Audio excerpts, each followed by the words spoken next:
আল্লাহর কাছে চাইতে পারতেন, কারণ আল্লাহর সাথে নবীর সাক্ষাৎ পৃথিবীর কেউ এখানে আসে নাই, কেউ আসার সামর্থ্য রাখে না। এই গভীর মুহূর্ত, এই মুহূর্তের মধ্যে আল্লাহর নবী, বিশ্ব নবী নিজের জন্য কোনো কিছু চাইলেন না। কি বলেন? ওয়ালা ইবাদিল্লাহ সালিহিন, আল্লাহ যারা আপনার বান্দাদের মধ্যে যারা সালেহ বান্দা থাকবে, ইবাদতদার বান্দা থাকবে, তাদের প্রতি আপনি রহমত নাযিল করুন। জোরে বলুন সুবহানাল্লাহ। জিবরাইল নবীর মুহাম্মদের প্রতি দরদ আর ভালোবাসা দেখে জিবরাইল সাক্ষ্য দিলেন, আশহাদু আল্লা ইলাহা ইল্লাল্লাহ ওয়া আশহাদু আন্না মুহাম্মাদান আবদুহু ওয়া রাসূলুহু। জিবরাইল আলাইহিস সালাতু ওয়াস সালাম আশ্চর্য হয়ে গেলেন, হায় রে, দুনিয়াতে কত নবীর কাছে গেছি, কত নবীর উম্মতকে ফিকির করছে। এমন সময় আছে মুসা আলাইহিস সালাতু ওয়াস সালাম যখন তোর পাহাড়ে গিয়ে আল্লাহর সাথে কথা বলতেন, তোর পাহাড়ে গিয়ে আল্লাহর সাথে কথা বলতেন, তখন তো মুসা আলাইহিস সালাম জীবনের কোনোদিন কোনো উম্মতের ব্যাপারে কোনো কিছু আল্লাহর কাছে চায়। কিন্তু যেই নবী আরশ আজিমে এসে, এই আরশ আজিম দুনিয়ার সব কিছু ত্যাগ করে এসে আরশ আজিমে বিশেষ সাক্ষাতেও নবী উম্মতকে বলে না, নিঃসন্দেহ জিবরাইল বলেন, আশহাদু আল্লা ইলাহা ইল্লাল্লাহ, আমি সাক্ষ্য দিচ্ছি আল্লাহ ছাড়া কোনো মাবুদ নাই, ওয়া আশহাদু আন্না মুহাম্মাদান আবদুহু ওয়া রাসূলুহু। জিবরাইল বলেন, আমি আরো সাক্ষ্য দিচ্ছি মুহাম্মদ হলেন আল্লাহ তাআলার বান্দা এবং রাসূল। জোরে বলুন সুবহানাল্লাহ। এই হাদিয়াটা তাশাহুদ যেটা আমরা নামাজের মধ্যে করি, পৃথিবীর মধ্যে আল্লাহর কাছ থেকে নিয়ে আসছে নামাজ। কোথা থেকে নিয়ে আসছে? মেরাজ থেকে নিয়ে আসছে। মেরাজ থেকে নামাজ নিয়ে আসছে। আল্লাহর নবী আল্লাহর কাছে হাদিয়া নিয়ে গেছিলেন, হাদিয়া পেশ করেছিলেন।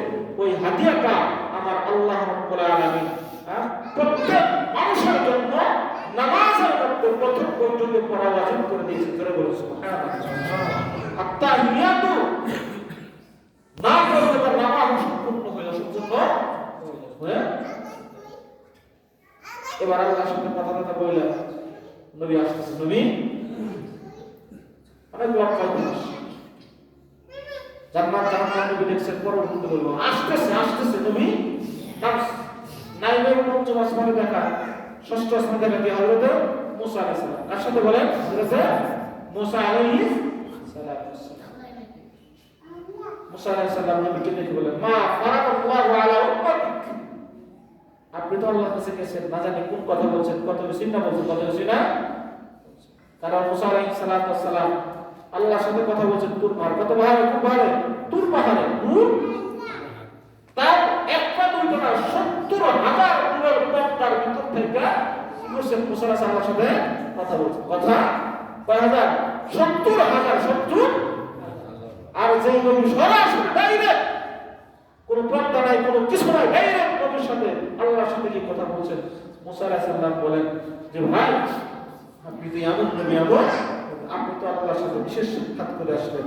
মা ফারাকাল্লাহু আলা উম্মাতিক, আল্লাহ আপনার উম্মতকে কি দিয়েছে? কি নবী খুশি আনন্দ। নবী বলেন ৫০ সালাতা।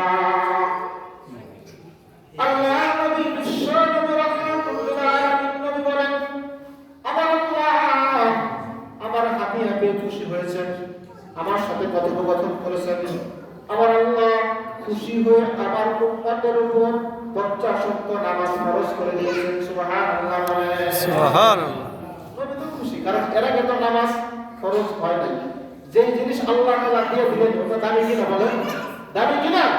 দুনিয়ার প্রধানমন্ত্রী যদি আপনাকে ১৫ টাকা কিনে কোনো কিছু দেয়, কোনো কিছু দেয়, এটা আপনার কাছে মনে হবে দামি, মনে হবে প্রধানমন্ত্রী দিয়েছে। আপনাকে ফোন করে ১,০০০ টাকা দিন, ১,০০০ টাকা দিলে আপনি ওটাকে স্মৃতি হিসাবে রেখে দেবেন, যেটা আমার সাথে নিজে প্রধানমন্ত্রী নিজে আমাকে করছেন দিচ্ছেন। তাহলে যে যতই পারো, সে যদি তার অধীনস্থ কোনো মানুষকে কোনো জিনিস দেয়, সে তার পেছনে মূল্যায়ন করে। দুনিয়াতে অনেক সন্তান দেখবেন তারা বলো ছেলে সন্তানের সম্পর্ক ভালো ছিল,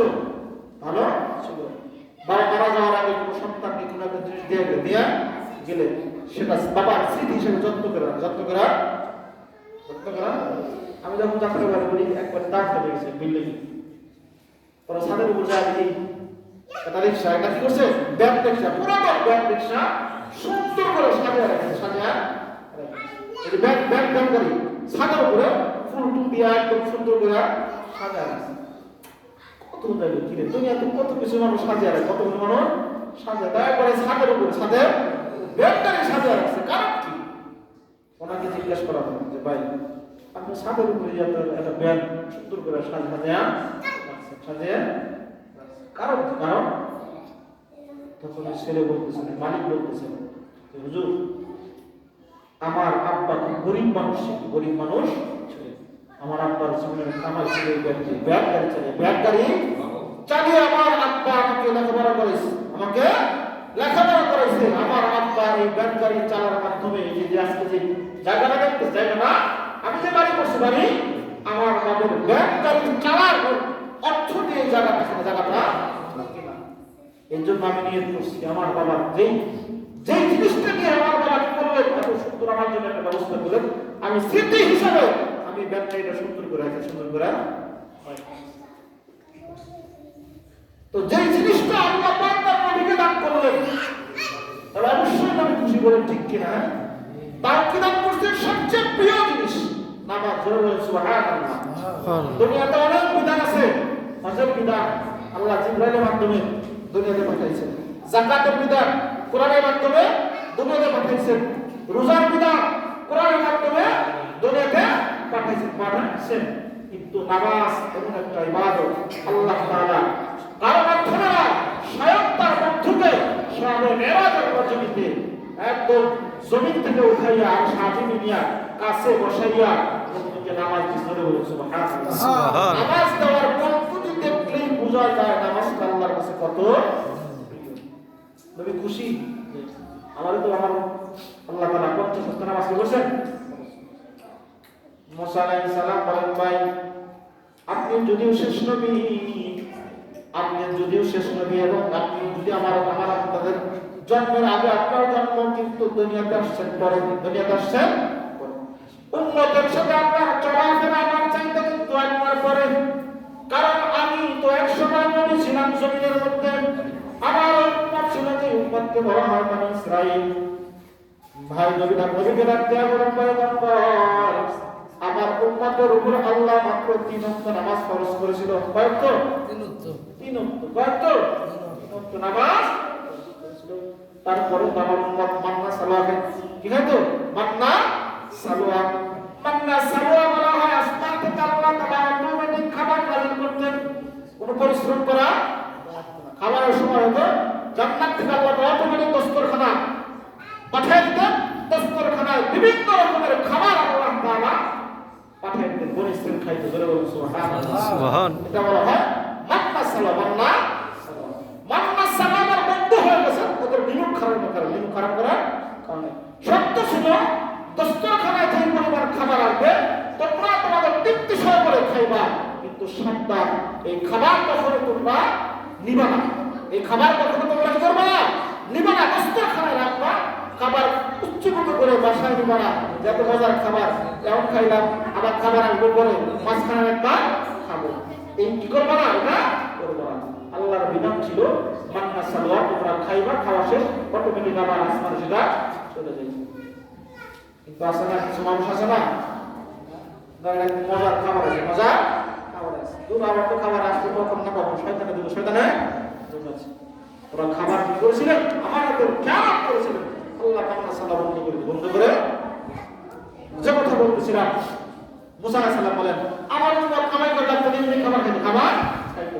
তারপরেও আমার উম্মত 3 ওয়াক্ত নামাজ পড়তে পারে, আর আপনার উম্মত তো চাকরি না করলে, কামাই না করলে, ব্যবসা না করলে, খাবার জন্য খাবার, তার কত ব্যস্ত থাকবে, কত ব্যস্ত না তার। সুতরাং ইরজি ইলা রাব্বিক, তুমি তোমার রবের কাছে যাও, ফাসআলুহু তাসরিফা, আল্লাহকে গিয়ে বলো আল্লাহ আমার উম্মত পারবে না, নামাজ পড়বে, নামাজ।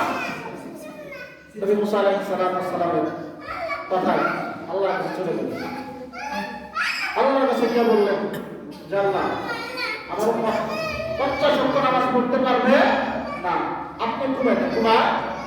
আল্লাহ ঠিক আছে যাও, 5 ওয়াক্ত কমাই দেন। 5 ওয়াক্ত আসছে মুসার সাথে সাক্ষাৎ, মশালায় গেছিলেন, নিকায় গেছিলাম, কমাইছে বা পাঁচ কমাইছে, তাও পারবে না, আপনার মধ্যে কষ্ট হয়ে যাবে, আবার যান।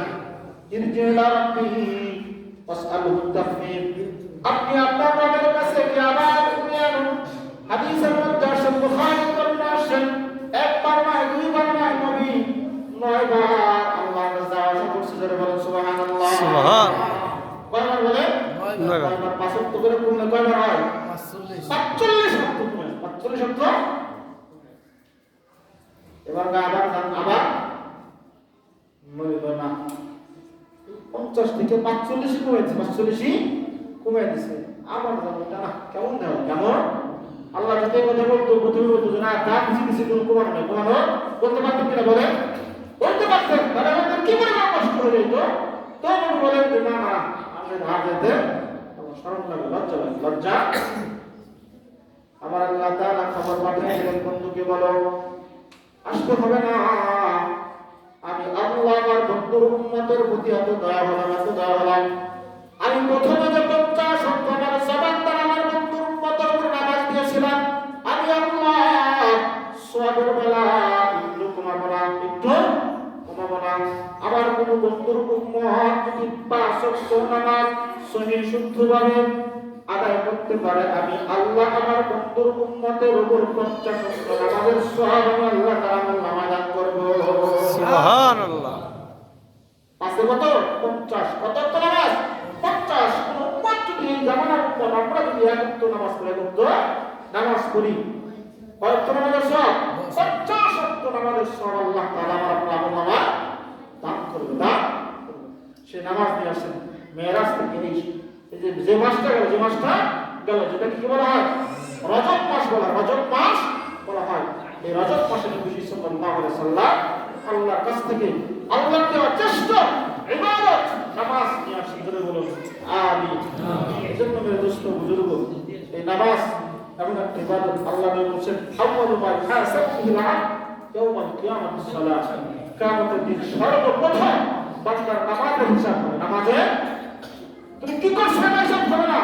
তুমি কি জিনা করছো, জিনা তো মানুষ করবে, মানুষ তো দুনিয়াতে কত অন্যায় করে, কোনো না বিচার আগে হবে না।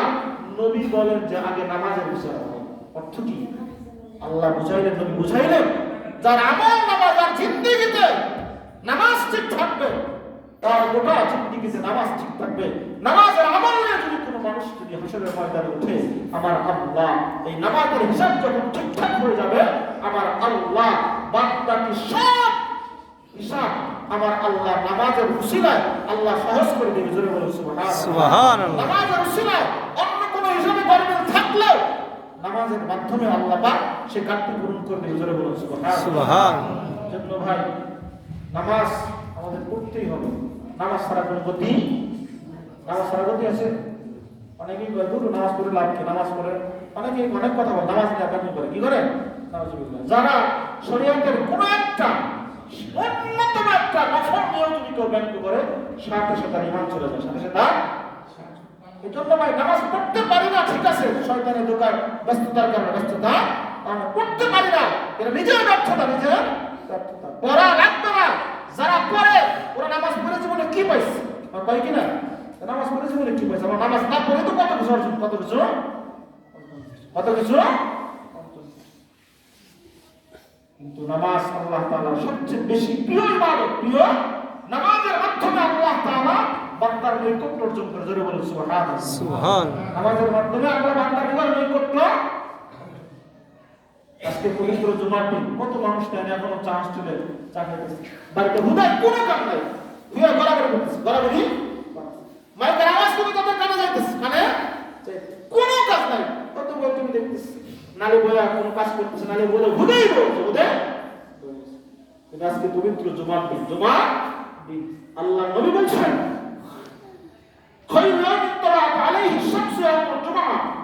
নবী বলেন যে সমস্ত দিনে সূর্য উদিত হয়, অর্থাৎ নবীর হাদিসের অর্থ হলো দিনের মধ্যে সর্বশ্রেষ্ঠ দিন হলো জুমার দিন। জোরে বলুন সুবহান। এই যে মসজিদের গেটের মধ্যে নবীর হাদিস, ফেরেশতারা ডিউটি করে, ডিউটি করে। জুমার মসজিদে প্রথম যে ঢুকে ওর আমল নামায় একটা উট কুরবানির সওয়াব আল্লাহ লিখে দেয়। জোরে বলুন সুবহানাল্লাহ। দ্বিতীয় নম্বরে যে ঢুকে একটা গাবি কুরবানি করলে যে ওই পরিমাণ সব আল্লাহ তাআলা বলা। দ্বিতীয় নম্বরে ঢুকে ভেড়া দুম্বা, চতুর্থ জন্মলিঙ্গি, এরপরে একটা ডিম সংখ্যা করলো যে করে দোয়া। প্রত্যেকটা মানুষ আমি আপনি ঢুকতেছি, আমার আপনার ঢুকার কারণে আল্লাহ আপনার আমল নামা লিখতেছেন। সুবহানাল্লাহ। আমলের দরকার নাই? আমলের দরকার আছে নি? আছে। দুনিয়াতে আপনি এই বাংলাদেশ থেকে বিদেশে যান না, বাংলাদেশের টাকা চলবে বিদেশে, বিদেশে চলে। আপনি যদি মনে করেন সব করে মনে করেন একটা জিনিস কিনছেন বিদেশে গিয়া, 5 টাকা জিনিস কিনছেন, আপনি যদি বাংলাদেশে তার 5,000 টাকাও দেন, ওটা নেবেন আপনার কাছ থেকে? এক দেশের টাকা আরেক দেশে চলে না, যতক্ষণ পর্যন্ত সেই মুদ্রাকে রূপান্তরিত না করা দুনিয়ার হিসাব কবরের নিচে চলবে না। কবরের নিচে, কবরে যে একটা হিসাব হবে, কবরের যে একটা জগৎ আছে, আখিরাতের একটা জগৎ আছে, সেখানে লেনদেন হলো আমলের লেনদেন। কিসের লেনদেন হলো? আমলের। এই জন্য মেরে দোস্ত বুঝলো, আমরা যে যাই করি না কেন, যে গতকালকে ওয়াজের তোমাকে ভালো লাগছিল, অন্যান্য বছর প্রতি সময় তো মসজিদ ঘুরে যাবো, আজকে এই মসজিদ মনে করেন আগে অবশ্যই শেষেই বলবো নাকি মসজিদে অর্ধেক বছর ঘুরে যাবো, ঘুরে। কিন্তু যে কথা বলতেছিলাম, আপনি জুমার দিন এসে মসজিদে একটু সময় কাটাইবেন, সময় কাটাইবেন, যতক্ষণ সময় বসে থাকবেন, এটা কিন্তু আপনার আমল দেখতে জোরে বলে আমিন। তো এই যে নামাজের কথা বলা, নামাজ আপনাকে সবচেয়ে বেশি, আর এই নামাজের জন্য মেহনত করা দরকার আছে কিনা বলেন? আছে কিনা? নামাজ শুদ্ধ করার জন্য মেহনত করা দরকার আছে নি? আছে না? নাই? আছে। দুনিয়াতে নামাজ পড়তে হলে শুদ্ধভাবে অবশ্যই মেহনত দরকার আছে। আর এই নামাজের মেহনত সবচেয়ে বেশি হয় বৃদ্ধ যারা, বয়স্ক যারা, সব বেশি হয় তাবলীগ জামাতে, বলেন ঠিক কিনা? আমাদের আপনারা জানেন, অনেকে তো জানেন না, বিশেষ করে আমাদের কাজ থেকে শুরু হয়ে গেছে। আলহামদুলিল্লাহ, আলহামদুলিল্লাহ, আলহামদুলিল্লাহ, আলহামদুলিল্লাহ। বাংলাদেশের না সারা পৃথিবীর দ্বিতীয় বৃহত্তম ইজতেমা যেটা বলা হয়, এত হজ কোথায়? হজের পরে সবচেয়ে বেশি মানুষের সমাগম কোথায় হয় বলে? বিশ্ব ইজতেমা, যেটা বাংলাদেশে জোরে বলে সুবহানাল্লাহ। বিশ্ব ইজতেমা যারা যান নাই, ঘুরে আসলে এসে দেখেন, যা দেখবেন বিশ্ব ইজতেমার পরিবেশ, আল্লাহু আকবার, আল্লাহু আকবার, জান্নাতি পরিবেশ, জান্নাতি। আপনি হালা করছেন, পরবর্তীতে কি করবো? আপনি ঠাকুর মারছেন, আপনার হাতটা ধরে ভাই ব্যথা পাইছেন কি? ব্যথা পাইছেন কিনা? ব্যথা। আপনি দেখেন কত জান্নাতি পরিবেশ, কত মানুষ, মনে করেন যে হাজার হাজার মানুষ চলাফেরা করতেছে, কোন সমস্যা, কোন সমস্যা।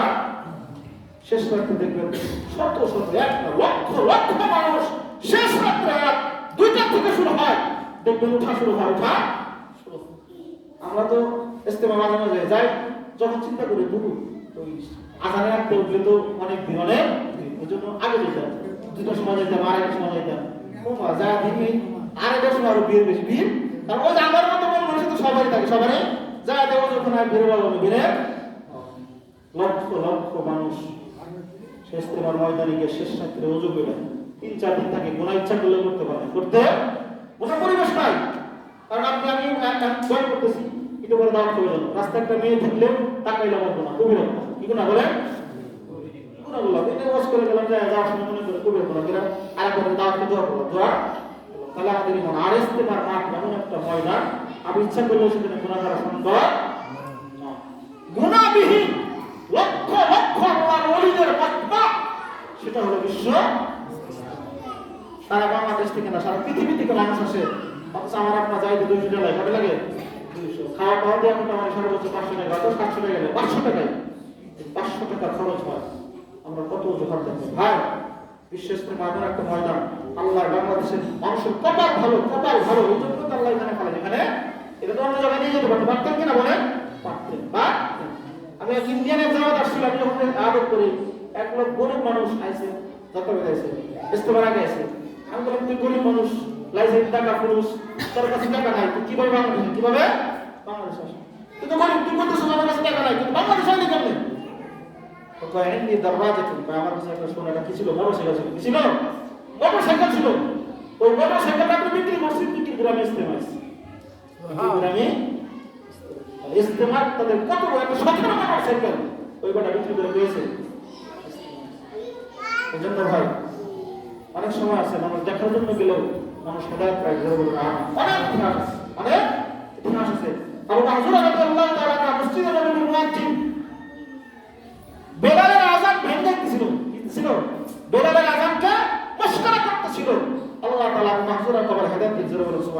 সুবহান। আজান ব্যাংক থেকে মুসলমান হয়ে গেছে। কত মানুষ ইস্তেমার ময়দানে দেখবার জন্য যায়, দেখবার জন্য অনেক দাওয়াত পাওয়া যায় না, কিন্তু দর্শে বার আমরা যাইতেই হবে।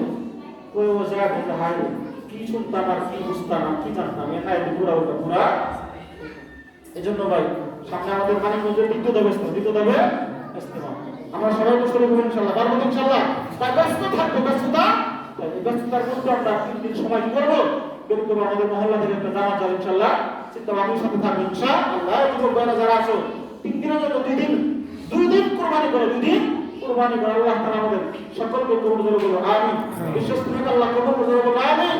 বিশেষ তোমার সমস্ত দুনিয়া পৃথিবীতে যত আমাদের মুসলিম আসতেছে সকল মুসলিমদেরকে আল্লাহ তাআলা কবুল করে বলো আমিন। আমাদেরকে বিশেষ ইস্তেমায় শরীর করার জন্য তৌফিক দান করে বলো আমিন।